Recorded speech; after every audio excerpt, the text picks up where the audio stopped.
স্টেশনে গিয়ে ভাবতেই পারিনি অরেঞ্জ কালারের বন্দে ভারতটা আমার জন্য অপেক্ষা করছে।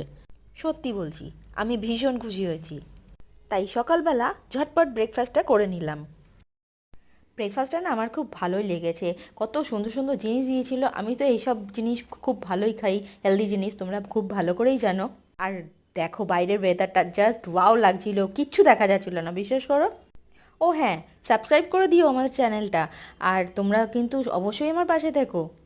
আর এই ব্রিজটার নামটা না আমি ভুলে গেছি, আর জলটা খুব সুন্দর ছিল। যাই হোক, নর্থ বেঙ্গল আমাকে না সবসময় ডাকে, বিশ্বাস করো। মানে কোথাও ছুটি পেলেই আমি নর্থ বেঙ্গল প্ল্যান করে ফেলি। কি করব বলো।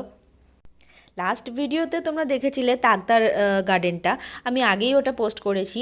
এত সুন্দর সুন্দর অর্কিড, ভাই কি বলবো তোমাদের, মানে জাস্ট দেখার মতো। অর্কিডগুলো সত্যি বলছি, নিজে থেকে না দেখলে গিয়ে তোমরা বিশ্বাস করতে পারবে না, এত সুন্দর এত সুন্দর। যারা গেছো তারা তো জানো। আর দেখো নাইট ভিউটা কি দারুণ, মনে হচ্ছে ছোট ছোট জোনাকি জ্বলছে, তাই না? এত ভীষণ সুন্দর, মানে দেখার মতো। পাহাড়ে বসে এই নাইট ভিউটা কিন্তু আমার দারুণ লাগে। আর তাকদায় আমি একটু হাঁটাচলা করছিলাম আর ভিডিও করতে বললাম, আমি একটু ভিডিও করে নিলাম। তা যাই হোক, তোমরা পার্কটা কিন্তু যারা যারা গেছিলে তারা অবশ্যই কমেন্ট করে বলো।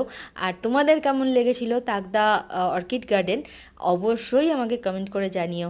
আর ভিডিওটা ভালো লাগলে অবশ্যই লাইক করে দিও, চ্যানেলটাকে সাবস্ক্রাইব করে দিও। আর অবশ্যই আমার পাশে থেকো।